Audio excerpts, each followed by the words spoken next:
Action, minasan konnichiwa, pau desu.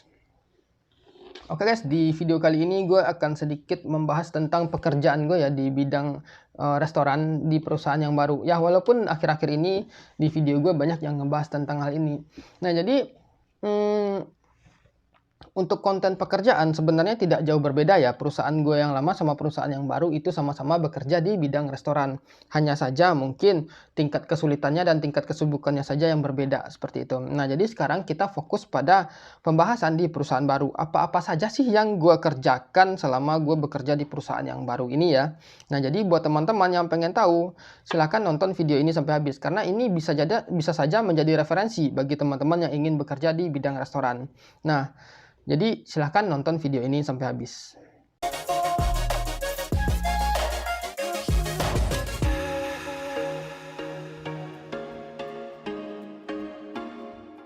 Nah, walaupun pekerjaan gue itu sama-sama di dapur, yang membedakan antara perusahaan yang lama dan perusahaan yang baru yaitu adalah kalau di perusahaan yang baru, perusahaan saat ini, itu gue bekerjanya adalah memasak ya teman-teman. Jadi maksudnya membuat makanan yang sudah jadi. Kalau di perusahaan sebelumnya itu kan yakiniku, jadi cuma motong, di plating, dikasih ke tamu seperti itu. Nanti tamu yang manggang sendiri seperti itu kan. Ya memang ada juga sebagian memasaknya seperti itu, tapi mainnya yaitu adalah memotong daging mentah dan menyajikannya ke tamu. Nah, kalau yang di perusahaan baru ini semuanya itu dimasak jadi ya teman-teman. Jadi ketika makanan ini masak, ya diserahkan ke tamu seperti itu. Itu adalah konten yang gue lakukan ketika gue itu berada di dapur. Selain memasak makanan, yang gue lakukan yaitu adalah lakukan pelayanan tamu seperti itu ya, seperti biasalah di restoran kita memasak, kita melakukan pelayanan tamu, menghampiri ke meja, mencatat pesanan dan menyerahkannya ke dapur seperti itu. Lalu kalau misalnya ada minuman, kita mencatat pesanan, kita ambil minuman, kita kasih ke tamu seperti itu ya. Pekerjaan-pekerjaan yang pada umumnya yang gue lakukan. Atau juga misalnya pekerjaan yang gue lakukan yaitu adalah melakukan pembayaran di kasir. Karena kan kalau di tempat gue yang sekarang ini, selain itu tamu dine in atau makan di dalam, mereka juga melayani take out. Jadi selain itu kita juga melakukan pembayaran penjualan seperti itu ya. Jadi kadang tamu yang dimakan di dalam itu melakukan sudah makan, dia bayar kan, ya kita bayar, kita selesaikan pembayaran udah. Terus juga melayani tamu yang mau bawa pulang seperti itu juga ada. Jadi lebih tambah satu konten dibandingkan perusahaan yang lama. Kalau perusahaan lama kan nggak ada take out, itu nggak ada ya. Jadi khusus tamu dine in saja. Kalau di sini ada take outnya, jadi kita juga menanyakan mau pesan apa, kira-kira waktu tunggunya segini loh, ini pembayarannya punya stamp card atau kupon dan lain-lain ada nggak? Udah selesaikan proses seperti itu. Nah dan ini umumnya konten pekerjaan seperti ini dilakukan di setiap restoran ya, yaitu masak, melayani tamu, bikin minuman, ya terus pekerjaan dapur lainnya, misalnya cuci piring atau menstel piring habis dicuci dibereskan seperti itu ya, dan lain-lain lah. Cuma mungkin untuk di bagian take out itu hanya di beberapa restoran saja, karena mungkin sebagian restoran nggak menyediakan layanan take out seperti itu kan. Terus juga nanti ada Uber, ada Demai dan lain-lain seperti itu. Itu juga tergantung restorannya. Nah selain pekerjaan pokok seperti yang gue sebutkan tadi, pekerjaan lain yang gue kerjakan yaitu adalah memesan barang-barang apa saja yang diperlukan seperti itu. Kebetulan untuk sistem pemesanan di tempat yang baru ini agak berbeda dengan perusahaan yang lama. Di perusahaan yang baru ini, sistem pemesanannya itu menurut gue agak sedikit ribet. Kenapa gue bilang ribet? Karena pemesanan hari ini akan datangnya 2 hari lagi, seperti itu. Sulit kan? Jadi kita harus memprediksi barangnya itu untuk 2 hari ke depan, seperti itu. Jadi stoknya itu, oh kalau sekarang stok habis, artinya 2 hari lagi datangnya, nggak besok, seperti itu. Itu sulit ya teman-teman ya, menurut gue kurang praktis. Kalau di perusahaan lama itu kalau kita pesan sekarang besok datang seperti itu. Wah ternyata hari ini daging habis, pesan hari ini besok datang seperti itu. Nah kalau misalnya di perusahaan yang baru, misalnya wah ini daging habis seperti itu, kita pesan sekarang, artinya besok satu lagi datangnya. Nah besok harinya artinya daging nggak ada seperti itu. Itulah masalah yang agak kurang bagus dari segi pemesanan. Baik itu dari, kan kita mesan itu dari banyak perusahaan ya, dan semuanya itu sama seperti itu, datangnya 2 hari ke depan. Nah terus juga selain memesan barang, yaitu gue adalah melakukan pengecekan stok. Nah pengecekan stok ini kita sebut dengan tanah orosi ya. Jadi tanah orosi ini memang penting dalam setiap bidang perdapuran khususnya ya. bidang-bidang lain juga ada tuh tanah orosi. Nah, jadi apa itu tujuannya tanah orosi? Yaitu adalah mengecek barang-barang apa saja yang masih kita punya, stok gudang seperti itu. Nanti stok gudang itu akan menjadi perhitungan. Nanti kalau misalnya berapa barang keluar, berapa barang masuk, itu akan dihitung berapa selisihnya ya. Pokoknya itu nanti adalah pekerjaan di bagian kantornya seperti itu. Nah, untuk tanah orosi ini sendiri pun sebenarnya di setiap perusahaan berbeda-beda. Ada yang tanah orosi ini sekali setahun ada, sekali sebulan ada, sekali beberapa bulan ada. Masalahnya kalau di tempat gue, tanah orosi itu dilakukan sekali seminggu seperti itu. Jadi setiap minggu itu kita stok barangnya itu, kita cek stok barangnya itu. Ya, kalau di perusahaan lama gue nggak pernah melakukannya. Pernah sih sekitar 2 kali kalau nggak salah gue. Mungkin sisanya yang melakukan itu owner ya. Jadi tanah orosi itu gue cuma lakuin 2-3 kali aja kalau di perusahaan lama. Selain melakukan pengecekan stok barang, yaitu gue adalah melakukan yang namanya membuat shift atau jadwal. Jadi memang kita itu kan di tempat gue yang baru ini skalanya agak lebih besar. Jadi anak part time itu ada sekitar 30 orang lebih lah seperti itu. Jadi kita minta kan jadwal mereka. Silakan keluarkan jadwal karena gue mau bikin shift untuk minggu depan seperti itu. Nah, jadi nanti setelah mereka memberikan jadwal mereka, dia bisa masuk segini, artinya kita harus memikirkan shift. Nah, untuk memikirkan shift ini tentunya kita harus mempertimbangkan jumlah orang yang akan dimasukkan di hari itu dan berapa pengeluaran orang part-time yang harus dipikirkan.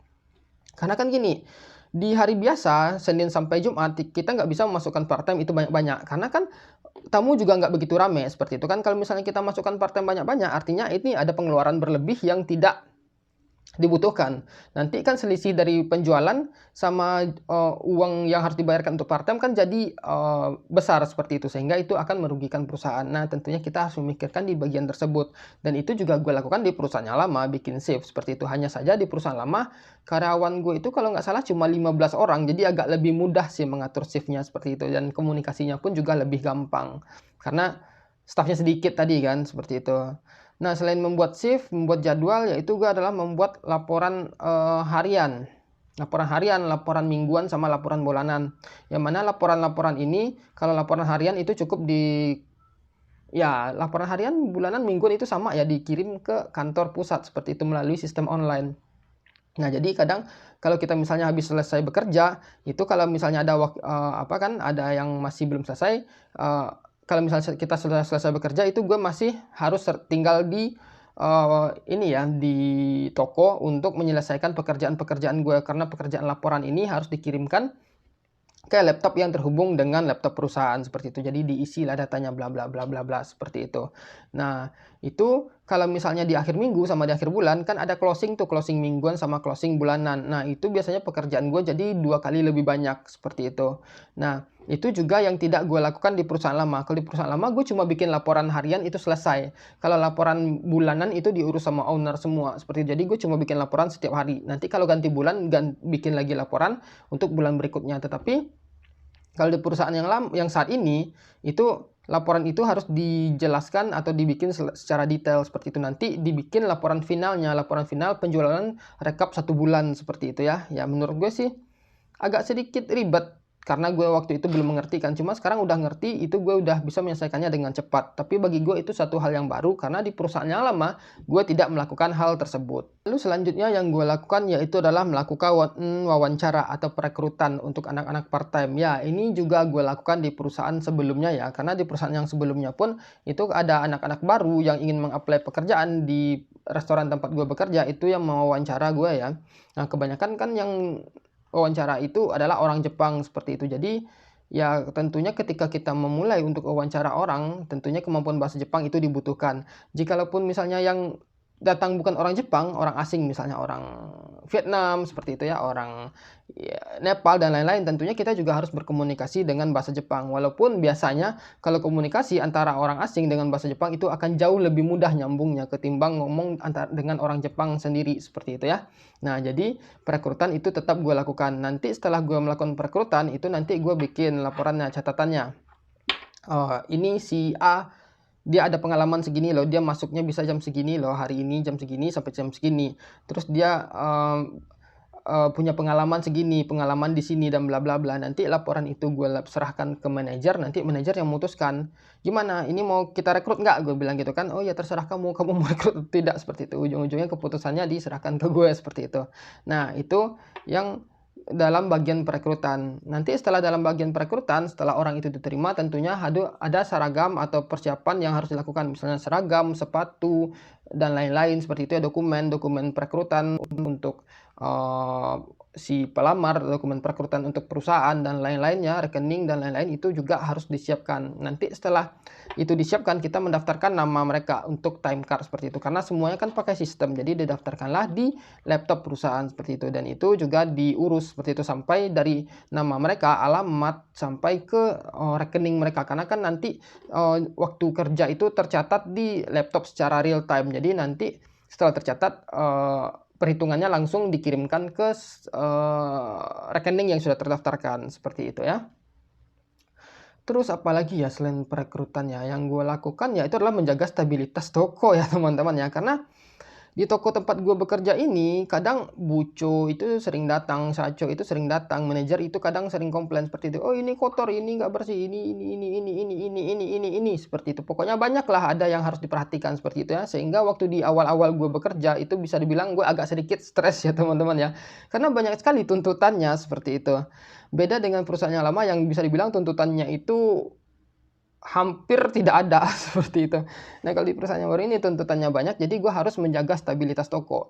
Misalnya ini harusnya nggak diletakkan di sini, barang ini harusnya diletakkan sini, barang ini terlalu banyak pesanannya, barang ini terlalu sedikit, ini berantakan, ini. Pokoknya itulah, pokoknya semua yang ada yang kurang cocok lah seperti itu gue harus jaga supaya tidak terjadi komentar atau komplainan dari atasan seperti itu. Terus juga kalau misalnya ada tamu komplain, itu juga kita yang urus gitu kan. Karena kan untuk proses penanganan tamu ini juga sedikit berbeda. Kalau di perusahaan yang lama, kalau ada tamu yang komplain, kita langsung urus aja langsung seperti itu kan. Tapi kalau misalnya di perusahaan yang baru ini, kalau ada komplainnya itu macam-macam. Ada yang dari sosial media, ada yang dari website, ada yang langsung datang langsung ke perusahaan seperti itu ya, komplain macam-macam. Itu kita harus bikin laporannya. Apa yang harus kita lakukan, apa yang terjadi di hari itu kita harus jelaskan seperti itu ya. Padahal kadang gue nggak masuk seperti itu, kadang yang bekerja anak baito aja, jadi sulit gitu kan. Kita harus mengumpulkan informasi dari anak baito, nanti setelah dari anak baito kita rangkumkan, oh ternyata masalahnya di sini, nanti kita bikin solusinya, oh nanti kedepannya kita akan gini seperti itu loh. Pokoknya panjang lah teman-teman prosesnya seperti itu. Nah tetapi kalau misalnya ada komplainan di saat itu juga kita bisa langsung datang, oh ya maaf ya mungkin pesanannya terlambat atau pesanannya salah, kita bisa langsung tangani. Yang menjadi masalah itu adalah ketika komplainan itu masuk ke Google Review atau masuk ke website perusahaan atau masuk ke sosial media seperti itu. Kita harus bikin surat laporan untuk penanganan komplainnya seperti itu. Terus juga kadang ada tamu itu yang ngamuk, ya biasalah orang-orang mabuk kadang dia suka ngamuk, kadang suka orang-orang tua nggak jelas apalah aneh seperti itu ya, kadang mereka aneh seperti itu, mereka marah-marah dan lain ya, itu kadang kita panggil security aja seperti itu. Tolong nih orang ngamuk-ngamuk dia nggak mau bayar, ada ya teman-teman kondisi-kondisi seperti itu, panggil security, jelasin kondisinya seperti itu, nanti security yang ngurus seperti itu. Cuma kan kita butuh ada di sana untuk sebagai saksi yang menjelaskan ini loh masalah dia, kita sudah menjelaskan dengan baik tapi dia tidak terima seperti itu, makanya kita panggil security seperti itu. Apakah kita harus sampai ke security aja sampai atau ke polisi, itu nanti keputusannya nanti kita putuskan. Kadang juga ada anak part time itu yang dia itu berantem sama tamu gitu. Kadang ada tamu itu kan yang mungkin dia agak annoying, itu ada ya teman-teman ya, tamu-tamu seperti itu. Karena kan namanya pelayanan, kita tahulah bagaimana sifat setiap orang seperti itu ya. Ada yang annoying, ada yang baik, ada yang ramah, ada yang biasa saja seperti itu. Dan part time pun seperti itu ya teman-teman. Ada part time ini yang mereka itu di bawah gue usianya, ada yang di atas gue, kadang usia 40-50 seperti itu ya. Kadang kita sulit seperti itu kan untuk menjaga stabilitas tersebut. Kadang antara anak muda sama bapak-bapak dia nggak cocok pas part time seperti itu. Kadang ada juga problem seperti itu, dan si bapak-bapak biasanya pride-nya lebih tinggi seperti itu kan. Kadang mereka nggak cocok sama anak-anak, kadang mereka nggak cocok sama tamu seperti itu ya.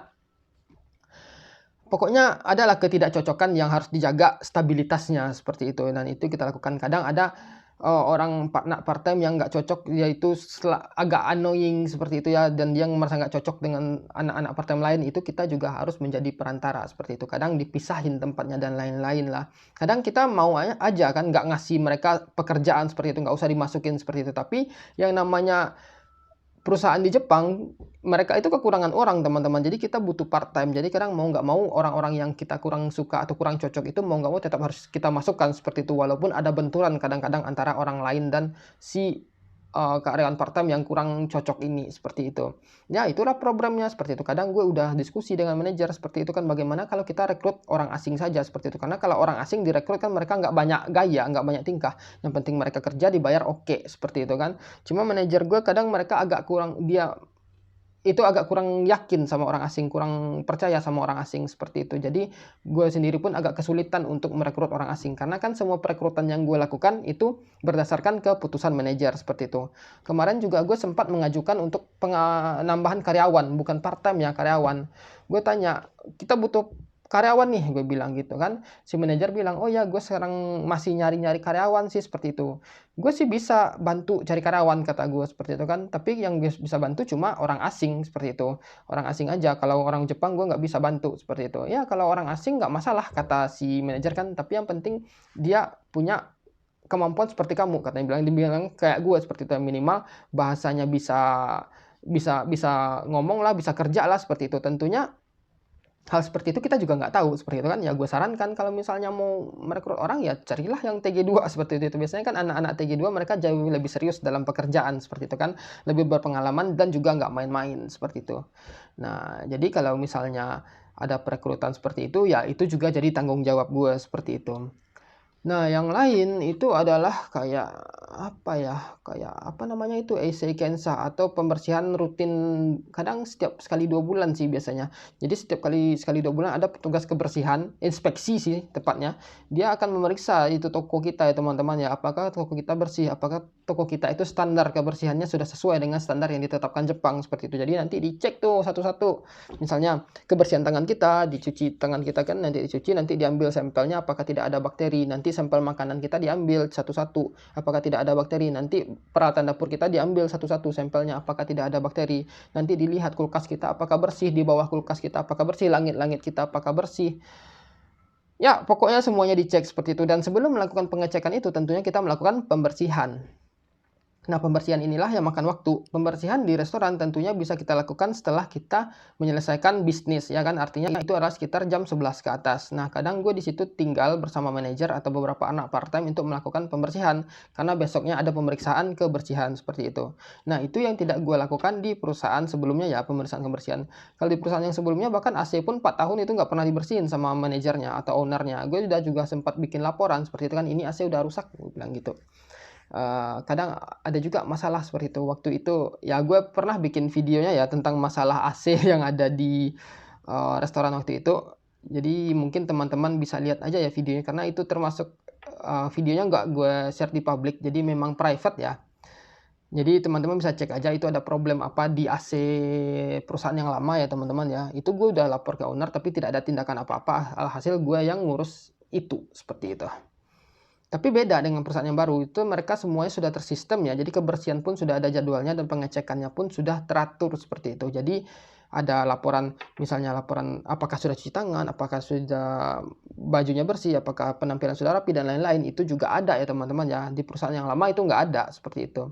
Terus yang lain yang gue lakukan yaitu adalah menutup kasir, ya menutup reji ya. Kalau menutup reji itu pasti semua umumnya pasti dilakukan. Biasanya kan yang melakukan itu ya umumnya ya kan biasanya tenco yang nutup reji, karena kan uang ini sensitif, seperti itu ya. Tetapi di perusahaan tempat gue bekerja itu anak part time itu juga diajarkan untuk menutup reji, karena kadang satu masa ada gue yang tidak ada di sana gitu kan, karena gue libur dan lain-lain, seperti itu. Karena kan gue cuma satu nih karyawan di sini, staff, seperti itu.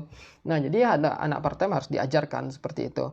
Nah untuk menutup reji ini sendiri pun sebenarnya kalau untuk anak part time biasanya mereka yang sudah setengah tahun ke atas, sudah bekerja setengah tahun ke atas baru diajarkan untuk menutup mesin kasir, seperti itu. Tetapi dalam beberapa kondisi ada yang diajarkan itu udah 3 bulan bekerja diajarkan menutup kasir. Nah dalam kasus gue sendiri, gue itu diajarkan menutup kasir sekitar 2 bulan setelah bekerja. Jadi memang agak lebih cepat, seperti itu ya. Alasannya sederhana, simpel, karena tenconya yang lama itu mau kebelet berhenti. Jadi dia harus menyiapkan gue untuk sebagai penggantinya, seperti itu. Makanya di situ kasus gue jadi tenco itu baru 3 bulan kerja udah disuruh jadi tenco, seperti itu kan. Ya mau nggak mau sih. Ya walaupun di bulan ini, ya maksudnya di bulan, bukan sampai saat ini pekerjaan itu sudah bisa gue handle semua, dan gue rasa gue juga bisa melakukannya jauh lebih baik daripada tenco sebelumnya, seperti itu perasaan gue ya. Nah jadi memang perlunya adaptasi ya teman-teman dalam pekerjaan ini. Baik di bidang apapun itu perlu cepatnya beradaptasi. Tetapi kadang ada masanya kita itu harus segera disuruh beradaptasi. Jadi semua itu dipaksakan seperti itu. Kayak dalam kondisi gue seperti itu kan di 2 bulan pertama itu dipaksakan semuanya ke gue. Jadi di bulan ketiga itu gue shock ya teman-teman ya. Pekerjaan itu jadi kebanyakan seperti itu. Nah tapi di bulan keempat itu gue sudah mulai bisa beradaptasi dengan baik sampai seterusnya. Itu pekerjaan gue sudah mulai merasa agak sedikit santai ya. Dan juga tingkat stres juga agak sedikit berkurang akhir-akhir ini ya, karena juga tidak terlalu direcukin kehidupan gue. Karena dulu waktu di awal-awal, gue itu waktu baru-baru mulai bekerja itu kadang pas libur pun masih diganggu, di line, di SMS, di telepon seperti itu kan. Cuma sekarang gue udah nggak peduli lagi seperti itu. Ketika gue di line atau di SMS, ketika gue tidak bekerja, gue tidak balas seperti itu. Karena ini masalah profesionalitas kan. Nah, ada beberapa batasan-batasan yang harus kita ketahui dalam hal tersebut. Nah, jadi apa ya, lebih kurang seperti itu sih sampai dari buka toko sampai tutup toko seperti di pekerjaan gue sebelumnya itu juga gue lakukan di perusahaan yang sama. Jadi mungkin sebenarnya masih ada banyak tambahannya, cuma waktunya agak kepanjangan dan gue juga harus keluar ya teman-teman. Jadi nanti kalau sekiranya teman-teman masih punya pertanyaan, silahkan tulis di komen. Gue bakal jawab sebisa mungkin dan sampai ketemu di video berikutnya. Cut.